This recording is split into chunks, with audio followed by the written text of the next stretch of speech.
今次參加咗波塞克巴爾幹三國嘅10天團，將會去塞爾維亞、黑山同埋波克。團費就人民幣9999，章程都有詳細列明包含嘅項目啦，同埋自費活動嘅。第一站係塞爾維亞嘅首都貝爾格萊德，之後就去黑山，然後再去波克，最後就由波克返返去塞爾維亞。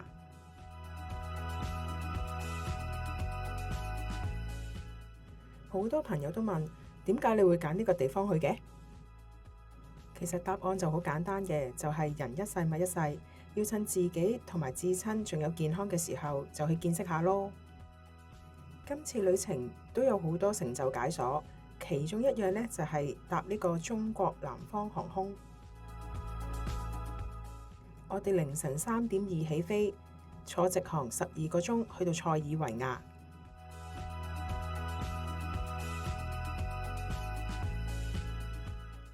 航空公司俾咗一份簡便嘅衛生護理套裝，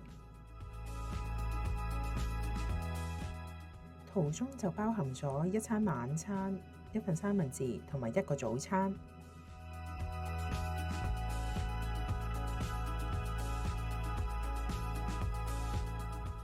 有人就話去程嘅膳食比較好，因為回程係先由中國運去塞爾維亞，再翻熱俾乘客食嘅。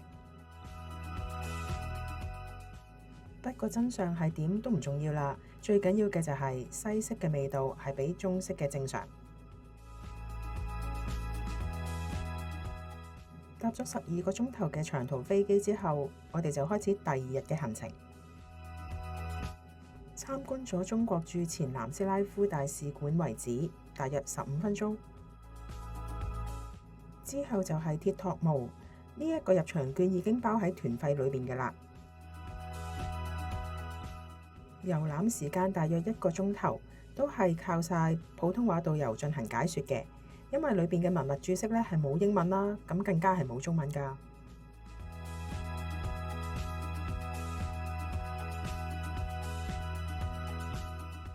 團餐裏邊有4餐都係中餐，其實我哋唔係好鍾意去外國旅行嘅時候食中餐㗎。一嚟旅行係為咗感受當地文化，二嚟中餐都係喺中國食先至夠正宗。但係換個角度睇，既然我哋假設咗啲餸菜唔夠地道，話唔定會有意外驚喜呢。食飽飯之後，我哋就遊覽聖亞薩教堂，時間就大約40分鐘。行程裏邊淨係包參觀外觀嘅啫，如果想喺內部參觀嘅就要自己買飛啦。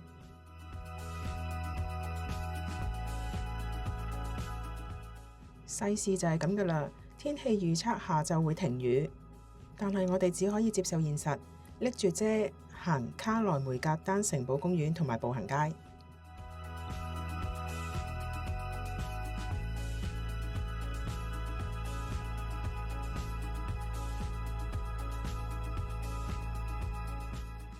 根據章程，每日都有一餐係需要自費嘅。今日嘅晚餐，我哋就喺酒店附近嘅商場裏邊去揾食。似乎只有我哋呢一台嗌咁多嘢食，其他嘅都係嗌嘢飲，就例如飲下咖啡啊、啤酒之類。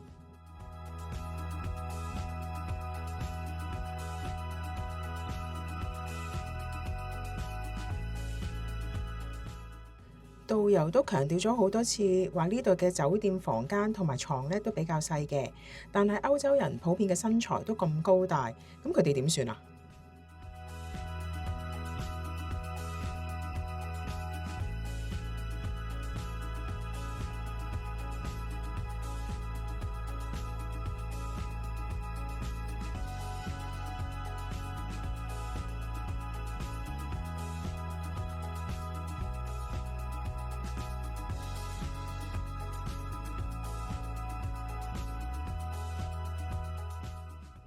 係酒店嘅自助早餐，用餐同埋退房嘅時間只有個半鐘，感覺上就有啲匆忙㗎喇。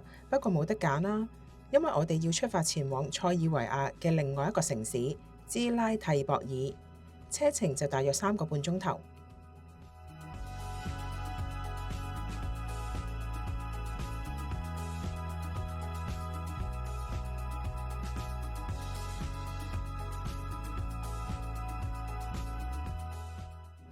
好彩嘅係中途都會有休息站，俾我哋可以鬆下隻腳，同埋去返個廁所。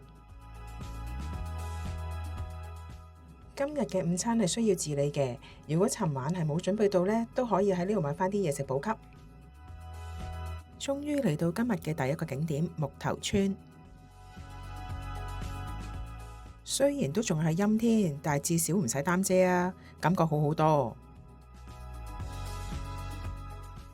呢個木頭村係為咗拍攝電影《生命是奇蹟》而建嘅，都有幾個打卡點㗎。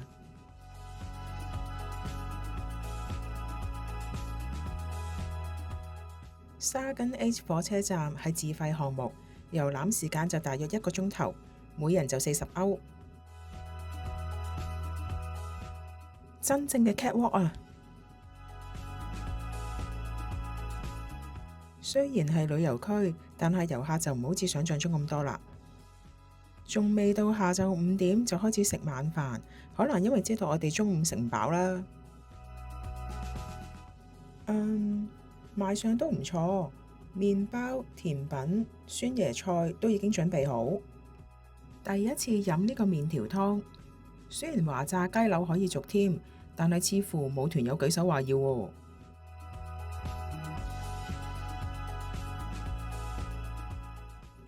返到酒店，間房依然係好細，冇 USB 插頭，亦都冇即棄嘅衛生用品。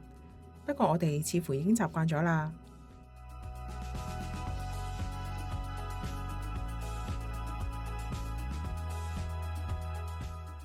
尋日嘅早餐用餐同埋退房時間有個半鐘頭，而今日係只有1個鐘頭咋，就好似挑戰極限咁啊！不過都可以理解嘅，因為我哋要出發前往黑山共和國，早啲出發係為咗避開交通繁忙時間。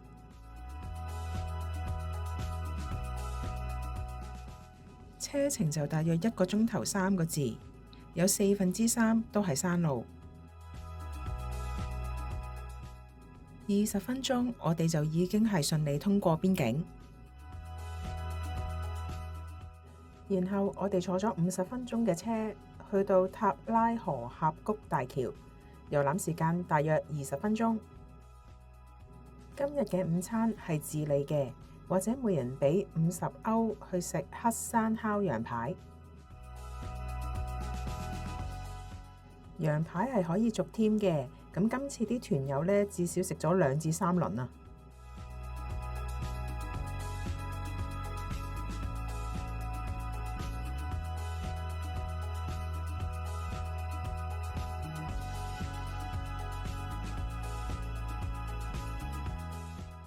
下一個景點係杜米托爾國家公園，係自費項目嚟嘅，每人60歐。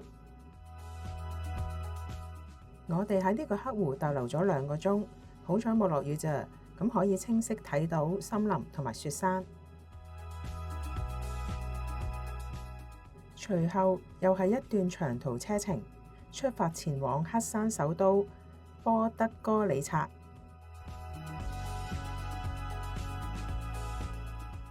又係 Chiller 嗎？我哋喺塞爾維亞食嘅第一餐中餐係佢嘅分店。都有特別強調呢度嘅餸菜係比較偏鹹嘅，甚至可以睇到鹽花。但係到目前為止，我哋都覺得 OK 啊。暫時嚟講，番茄炒蛋係最安全嘅選擇。食完飯，我哋就行10分鐘去到基督復活主教堂。傍晚嘅外觀比入夜更加迷人。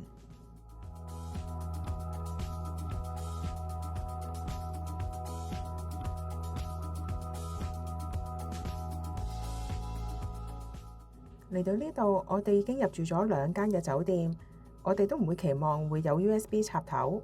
不過呢度嘅房間呢，就比之前嘅寬敞，只係靠近馬路嘅房，車聲就會比較大。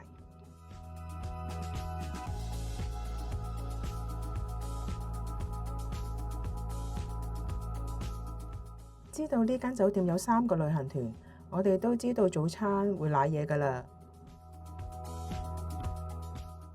又係1個鐘嘅用餐同埋退房時間，大家都要加快速度啦。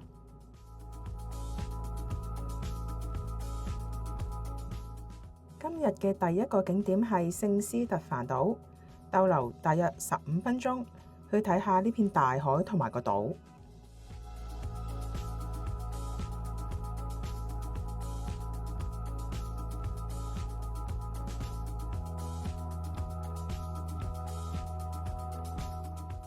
然後我哋就去布德雅旅遊度假區，有歐式嘅古老街道、城門同埋大海。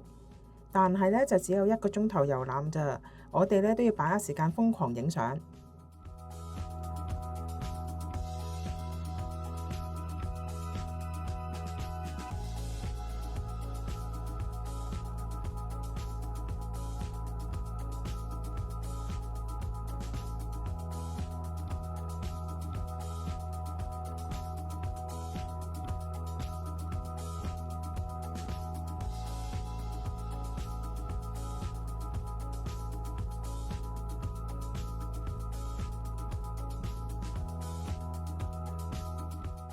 又到午飯時間，呢間餐廳嘅外圍環境真係超級靚啊！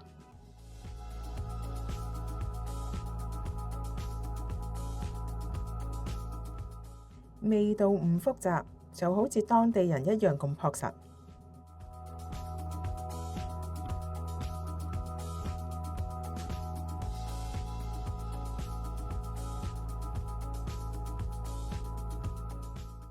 導遊其實全程都有講解唔同景點嘅歷史嘅，但係由於我哋嘅普通話能力有限，都係專心欣賞美景啦。科托爾克灣嘅感覺真係好舒服，每人俾60歐就可以搭遊船出海。呢艘船除咗環繞岸邊，從海上嘅角度去觀賞山脈，仲會登上聖母岩島。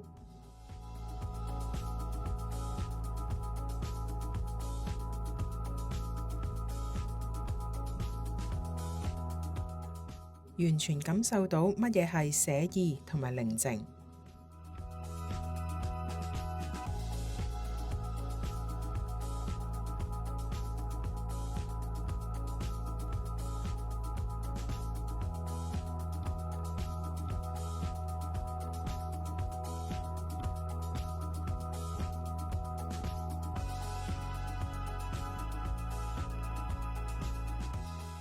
上岸之後，直接去到科托爾古城遊覽。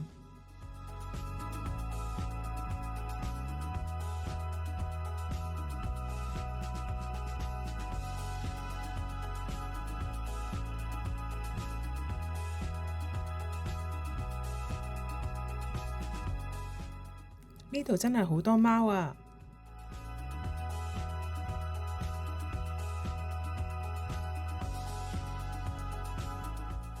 如果想要行上山飽覽科爾托嘅全景，每人就要俾15歐。我宣布呢間酒店嘅景色係今個行程所住嘅最靚。雖然間房都係最細。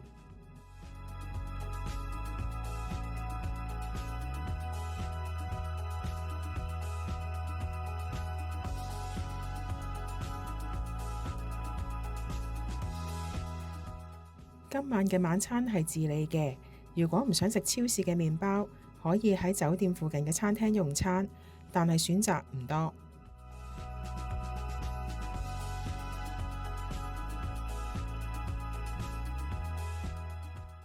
另一個值得肯定嘅地方係，今日嘅自助早餐係最好食嘅，再加上咁靚嘅日出，我哋俾1致好評。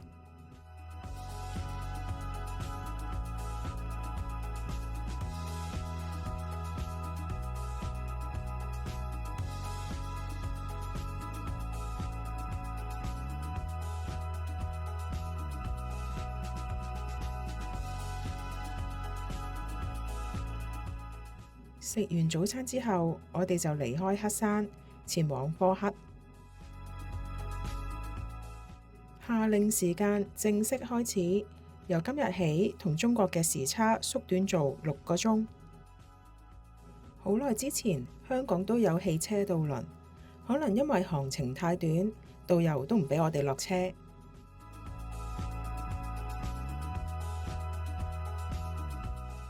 同之前一樣，落車、揼人、過關都好方便。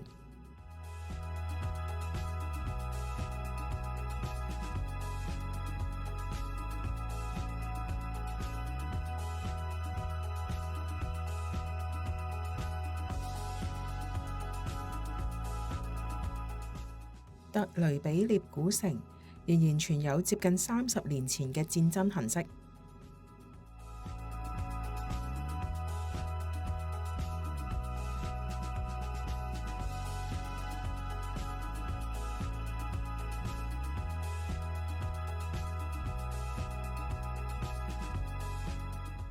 而家當地人可以輕鬆自在咁飲咖啡，同埋同朋友聚餐，希望佢哋會繼續好起嚟啦。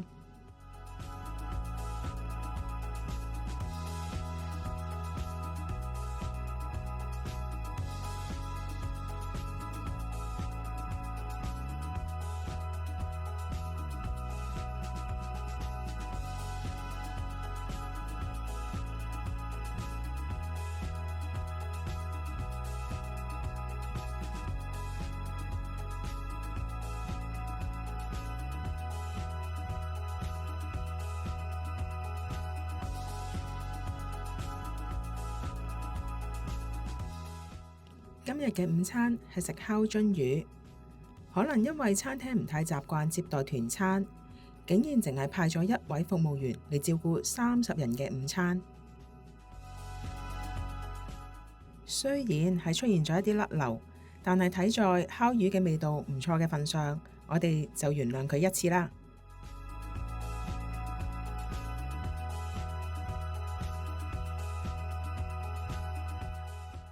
又係坐車嘅時間，車程大約2個鐘頭，前往莫斯塔爾古城同埋老橋。真係人山人海啊！好彩冇落雨，如果唔係就更加難行。順帶一提啊，呢度嘅地磚已經被磨蝕到非常平滑，雖然增設咗木條防滑，但係行嘅時候都要額外小心啊！又係2個半鐘頭嘅車程去薩拉熱窩。提起薩拉熱窩，唔知你哋有冇聽過薩拉熱窩的羅密歐與朱麗葉呢隻歌呢？中國有信仰，混亂大地上，戰鬥要把各樣民族劃開。他跟他始終從沒更改立場，永遠共勇敢的理想。唱這歌，戀情懷做依靠。沿途甜或酸，仍然互相緊扣。戀從無要分宗教，無民族爭拗，誰願一心。夜晚7點鐘，終於去到酒店啦。相比起塞爾維亞同埋黑山，呢度嘅煙民比率應該高好多喎。唔止大堂同埋餐廳有好重嘅煙味，就連房間裏邊都散發住濃烈嘅煙味啊！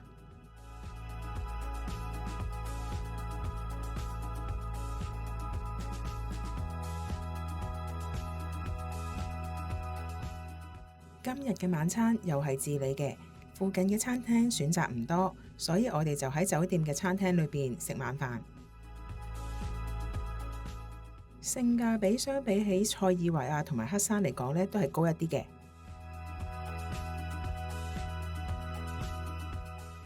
呢個燒雞翼仲有啲炭火味，有驚喜。由於逗留嘅時間短，我哋都冇再唱波克幣啦，直接用歐羅找數。終於都唔再係1個鐘頭食早餐啦，我哋今日有個半鐘頭。呢間酒店好大，導遊尋晚都提到接待咗15個旅行團，但係電梯就只有幾部，所以我哋需要預留更多嘅時間去退房。呢2日俾我最大嘅感受就係當地人對於唔同宗教嘅尊重，一邊係伊斯蘭教，而另一邊就係天主教。大家都可以和平相處。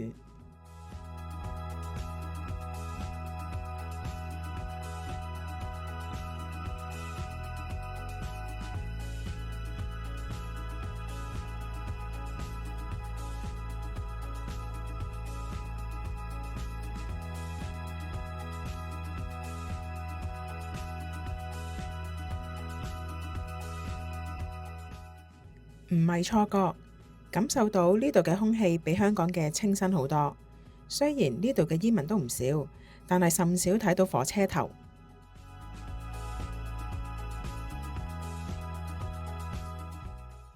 有時會諗，多勞多得嘅缺點可能就係忽略周遭嘅人同埋事，放空休息就變到好似一種奢侈咁。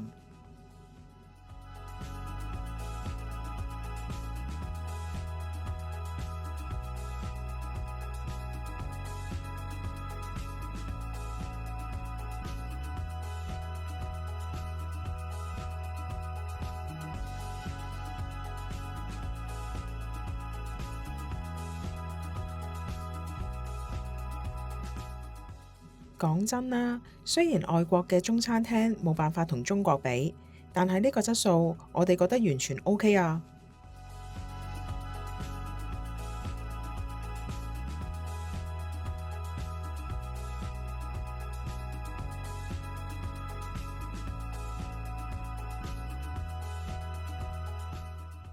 呢個薩拉熱窩纜車係自費項目，遺憾嘅係又落雨啦。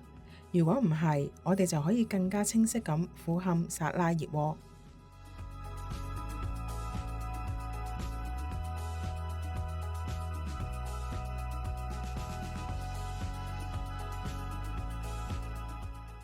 如果有體力同埋時間，可以選擇徒步落山。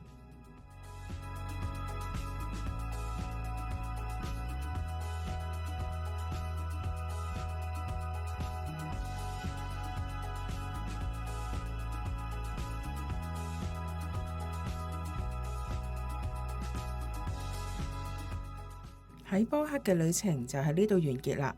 我哋呢就要坐4個半鐘頭車去關口附近嘅酒店。當然，酒店都貫徹咗呢一帶嘅精巧設計。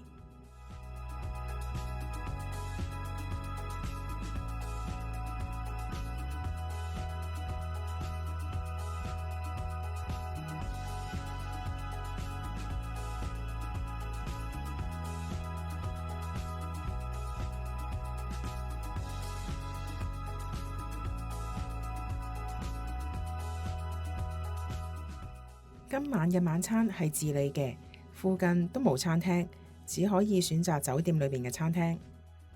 出乎意料嘅係，菜單上面嘅內容同事實係真係有啲唔同嘅喎。雞腿就變成雞扒，牛扒就變成煙肉卷牛肉條，而牛肉湯呢就變成麵條湯。好彩呢度嘅侍應都非常之友善，我哋今晚都食得幾開心。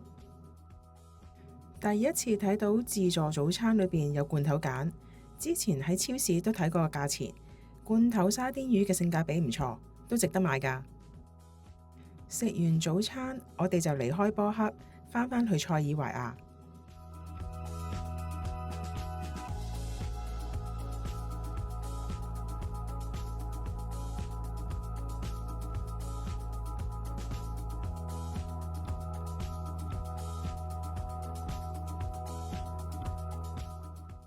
如果天氣好嘅話，喺波德羅瓦拉丁要塞影相一定好靚嘅啫。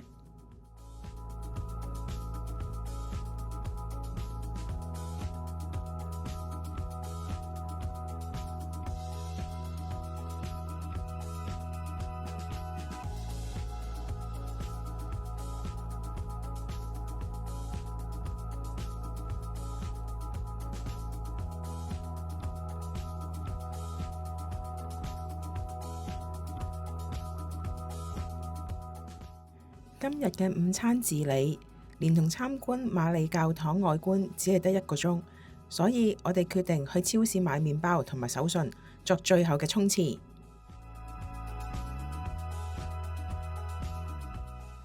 成個行程嘅最後一個景點，蒙澤小鎮。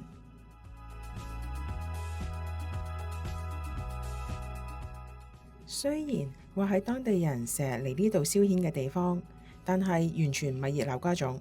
相反，係可以一個輕鬆享受咖啡或者係啤酒嘅安靜環境。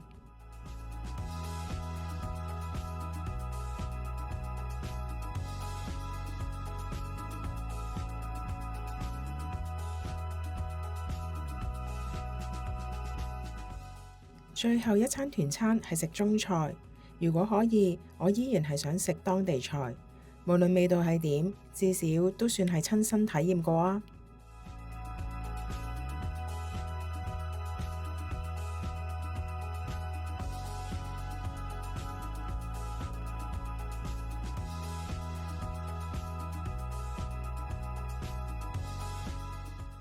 酒店位置非常近機場，因為我哋聽朝要搭11點機返返去廣州啦。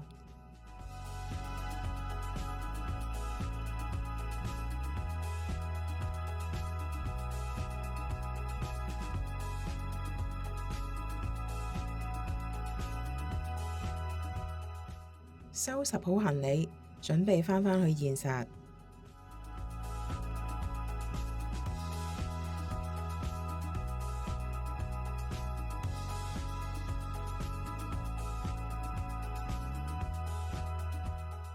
呢一間酒店嘅自助早餐麵包超好食啊！雖然話係10天團，但係扣除飛行時間，應該係8日7夜嘅行程。諗返起呢8日去咗3個國家，雖然都係走馬看花咁樣去參觀咗好多唔同嘅景點，導遊都用普通話去介紹歷史，雖然我哋都唔係好聽得明。咁但係感受到當地人嘅簡單、率直、友善嘅文化。人民幣9999，再加上自費項目，我哋覺得今次嘅旅程係超值嘅。希望下一次有機會再探索更多唔同嘅地方啦。多謝大家睇呢條片啦，拜拜。